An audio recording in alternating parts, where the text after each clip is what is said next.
Shalom. Shalom. Ahab wa baraka. Peace, love, and blessings. First and foremost, we give all praise, honor, and glory to Yahweh, Bahashem, Yahweh Shai, Bahashem, Ruach Kadash. And double honors to all of the elders, the prophets, the apostles, and the disciples that are bringing out the sincere 100% truth. Today we're going to get into the Nimrod Ritual. That's right, the Nimrod Ritual. Because I like to take a lot of notes, you already know that, so I'm taking notes on everything I do. And we were born into a world of customs that we don't understand and that we're taught, but we kind of don't have a clarity on what they really are, but we just go with them. So today, we're going to go into one of the world's most favored customs, Christmas, or Xmas. And that actually, that X is Greek. Now, they didn't use it for Christmas back then, but the X represented Christ during Greek times. They'd have an X. Now, anyway, Nimrod. Nimrod is a Hebrew word, and it derives from marad, meaning he rebelled. Okay? Nimrod was born on December 25th. Semiramis is Nimrod's mother and his wife, and she considered herself the moon goddess of ancient Babylon, the mother wife of Nimrod. And Nimrod was the sun god. So Nimrod deemed himself god of the sun, and his mother wife goddess of ancient, the moon goddess of ancient Babylon, sorry. So, Nimrod, he wanted a one world government under his authority. The funny thing is, the word authority means the power to force obedience. So what did Nimrod want? He wanted the power to force obedience on the whole earth. That's what his idea of being a good leader was. It sounds just like the government in the U.S. today, ushering in the New World Order or a one world government. Nimrod was rebellious against Yahweh Shai. Semiramis was as wicked as her son, Nimrod. This woman was wicked. It was his mother wife. Think about it. And the incest was used as a basis to unify a new false religious system, okay, which required human sacrifice, the sons and the daughters of the worshipers to create a counterfeit holy day, Sunday. So think about it. Now, I could have swore, let me go ahead and get the scriptures out, because let's go to Leviticus chapter, I think it's 18 and 21. Let's check it. I think it's 18 and 21. And thou shalt not let any of thy seed. What is the root word of seed? It's a Greek or a Roman word, or I'm sorry, a Latin word. The Latin root word is sperma. So seed is sperma. So don't let the sperma, which is your descendants, your children, don't let the seed, thy seed, pass through the fire to Molech, neither shalt thou profane thy name of Yahweh. I am Yahweh. That's a Levitical law. It's telling you don't put your kids to the fire. What did they do? They made it a child sacrifice, a religion. Now, there's another one I want to bring up too. Let's get another precept on that. Because why not, right? We got time. Jeremiah chapter 32 and 35, I think is what it is. Chapter 32 and 35. And they built the high places to Baal. Who's Baal? Baal is the sun god, right? That's just a different name for sun god worship. Who is Nimrod? He deemed himself the sun god. So Baal, which are in the valley of the sons of Hinnom to cause their sons and their daughters to pass through the fire unto Molech, which I commanded them not. Neither came it into my mind that they should do this abomination to cause Judah to sin. So, right away you know that if they're making a holy day and causing child sacrifice, they're forcing you into sin. Now, after Nimrod's death, his wife mother, Samaris, propagated a doctrine as a spirit being a full-grown ever tree springing up overnight from a dead tree stump. We're going to get into the story of your Yule log right there. That's your Yule log. Your dead tree stump sprung into a full evergreen tree. Now we're getting somewhere, right, guys? So, which represents the springing forth of new life of the dead Nimrod.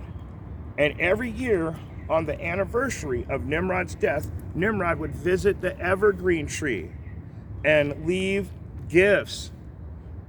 Now listen to this. Traditionally, the Yule log would burn on Christmas Eve night, and when the Yule log burns down and it's just the embers, it would magically appear. When it burned down to the embers, the evergreen tree would magically appear, decorated with presents around it. Hold on. You know we got to go back to Jeremiah for this one. Jeremiah, chapter 10, and we're just going to start at verse 1. It said that he represents the evergreen tree. Listen to this. Jeremiah chapter 10, starting at 1. Hear ye the word which Yahweh speaketh unto you, O house of Yasharah, house of Israel. Thus saith Yahweh, learn not the way of the heathen, and learn not the way of the heathen. Don't do what they do, and be not dismayed at the signs of heaven, for the heathen are dismayed at them. See, now that second part right there really just destroys everything they know and love. They are dismayed at the signs and the seasons. So when we look around, we can see that the earth is changing. Let's see. There's uproars of people. There's storms in diverse places. Earthquakes in diverse places. We have, 3 weeks ago, there was a blizzard in Hawaii. There was over 40 earthquakes. Probably in the last couple of days, there's probably another 40. Indonesia is completely flooded in certain parts to where people are dying. I mean, anywhere you look on earth right now, there's something going on. And what did it say when he begins to look at us again? It said that there would be uproars of the people, storms in diverse places, whirlwinds, earthquakes, fire, hail. What part of that are you guys missing? That's why they're dismayed at the signs of the heaven, because they know that their time is running short. They know that their time is almost up. But let's keep going. For the custom of the people are vain, for one cutteth a tree out of the forest, the work of the hands of the workmen with the axe. They deck it with silver and with gold. They fasten it with nails and with a hammer, that it move not.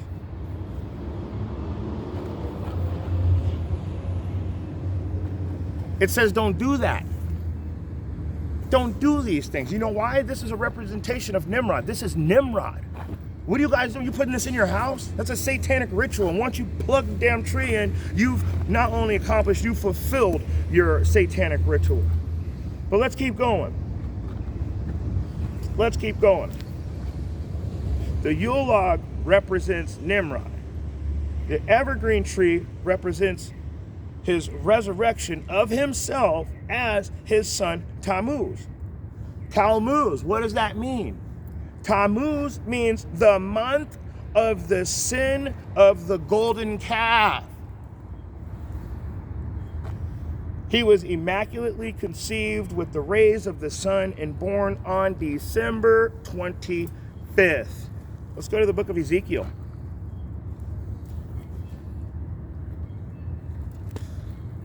Chapter 8, and we're going to start at verse 13.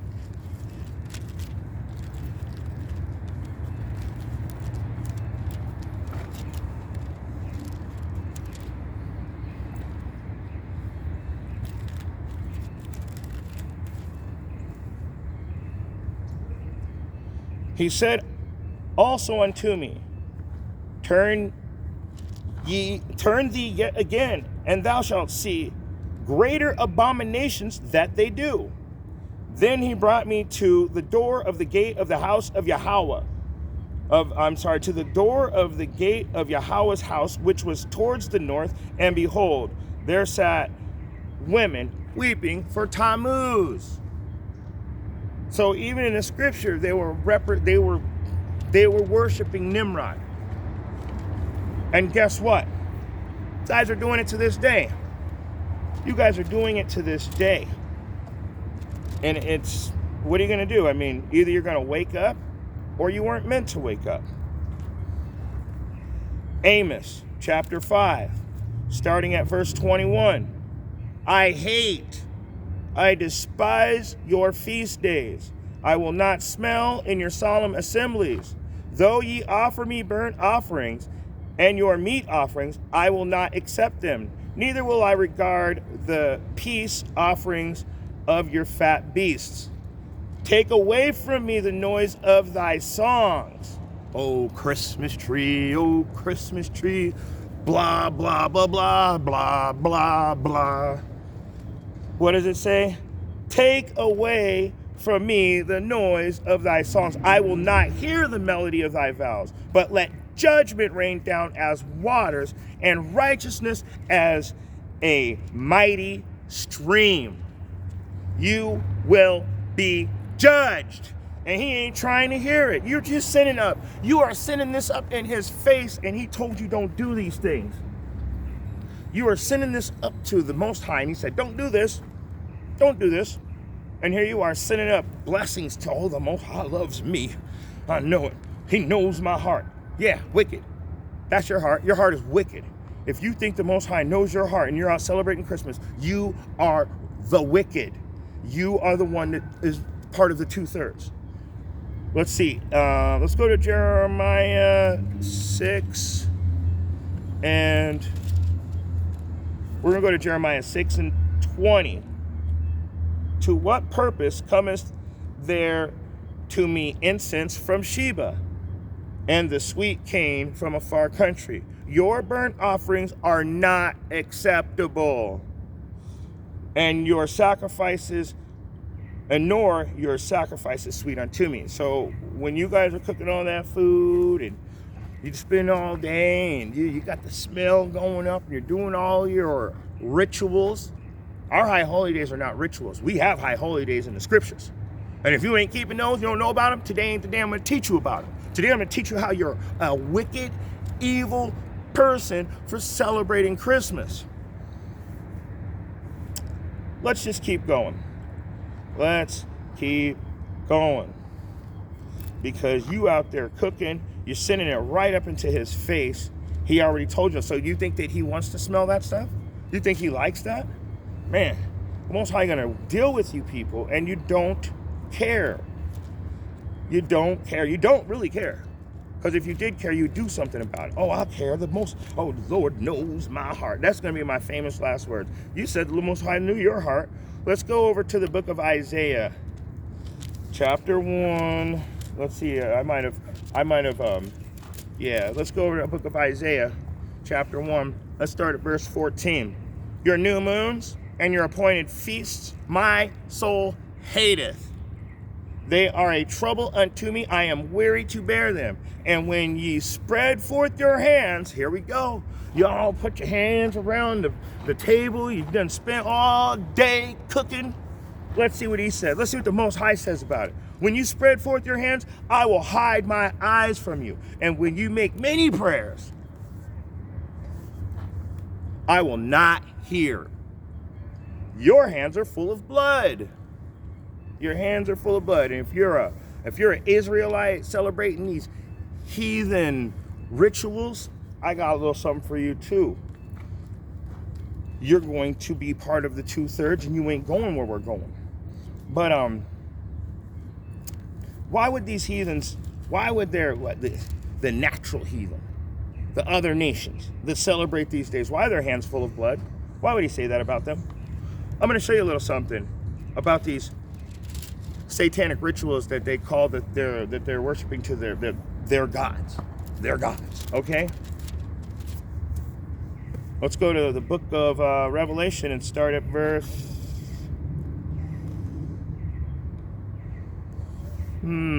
Let's start at verse 8.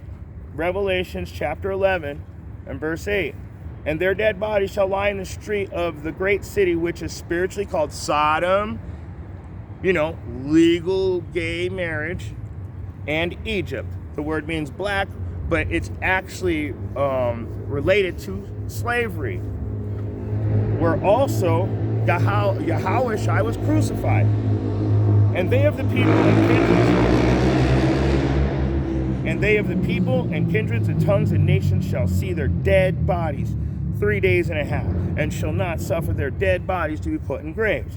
So in other words, for those 350 years that we were slaves and we weren't allowed to read books because they made it illegal, but to put our bodies in graves would be to put us to rest. And how could we be at rest if we knew the truth? That's how you get to the rest, is when you know the truth about who you are and why they're trying to put you to sleep. Verse 10, and they dwell upon the earth, and they that dwell upon the earth shall rejoice over them and make merry, and shall send gifts to one another. And because these two prophets tormented them that dwelt on the earth. Let me read it again. And they that dwelt upon the earth shall rejoice over them and make merry, and shall exchange gifts to one another, because these two prophets tormented them that dwelt on the earth. The northern and the southern kingdom. That's the two prophets. And they made merry and exchanged gifts. Who do you think they were giving away during Christmas? We were the original gift. We're the original gift. You niggas out there celebrating and running around getting a little PlayStation and Jordans, and you are the slave gift on Christmas. Blood on their hands. Blood on their hands. Let's go over to the let's go to the book of Psalms. We're going to close this out here in the book of Psalms. Chapter 52.